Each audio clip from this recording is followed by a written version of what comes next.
Who got the most reaction? Which quarterback? That's a great question. I would say Garoppolo. Garoppolo is the most interesting one. He and Watson are probably the two, and for them to sneak into the second tier, it's funny. I'll give you a quote that didn't make it in on Garoppolo, and it's very funny. To me, at least, it was very funny in light of the recent revelation of his dating choice. There was one guy in this poll who put Garoppolo in the top tier, 1 out of 50. I'm like, really? The guy's played, 5, 6 games? You're putting him in the top tier? He said, look, a tier 1 quarterback is like porn. You know it when you see it. And I thought, I'm going to leave that out. I mean, I don't need to put that in. And then when I saw his dating choice, I thought, geez, I should have put that in. I know. That was one of my favorite ones.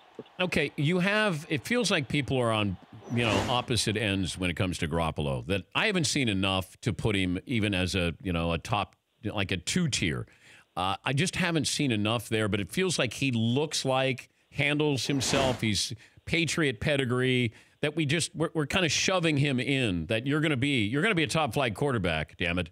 But then there are other people who go, yeah, it's obvious. Can't you see all the attributes he has? Did you find, who had the most polar opposite of opinions attached to them? Well, I would say Garoppolo and Flacco, I believe, there may have been one other one, were the only guys who got votes in 4 different tiers. So that's a pretty big range. And in Garoppolo's case, if you put him in the 4th tier, you're just saying, hey, I haven't seen enough. The guy's played only a few games. So that's kind of the 4th tier is really a couple tiers in a tier. It could be for the Josh McCown, who you just think is not really, we know what he is and it's not that great, or it could be somebody who's exciting but hasn't played enough. So that's where he got his. Flacco, though, to get 7 votes in the 2nd tier, or what did he get? Yeah, 7 in the 2nd tier. He got 2 in the 5th tier. 2 people are done with him. They're just like, I'm tired of I'm tired of looking at him. I don't think he's a starter anymore, and we'll see this year. I was surprised, too, that Jared Goff gave you a great season. Jimmy Garoppolo gave you 5 games at the end of the year in games that didn't mean anything. Why is Garoppolo more highly thought of than Jared Goff? Well, I think there's a lot of credit to go around with the Rams because Sean McVay was the hot young play caller. Todd Gurley was an MVP candidate. They were a team that, he was in the worst possible situation, starting 7 games as a rookie with a prehistoric offense and no guys around him. Gurley was hurt.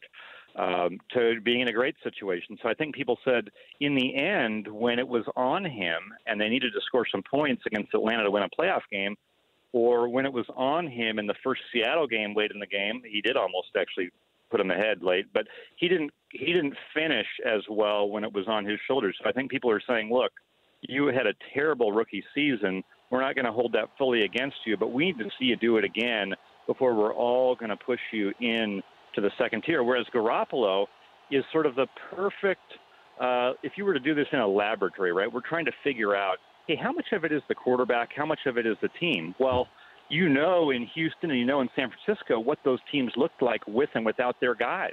And it was night and day difference. And for Garoppolo, he's getting a bump for that. I think that's why he comes out on the optimistic end. For more Dan Patrick Show, tune to Audience Channel 239 on DirecTV or download the Dan Patrick Show app.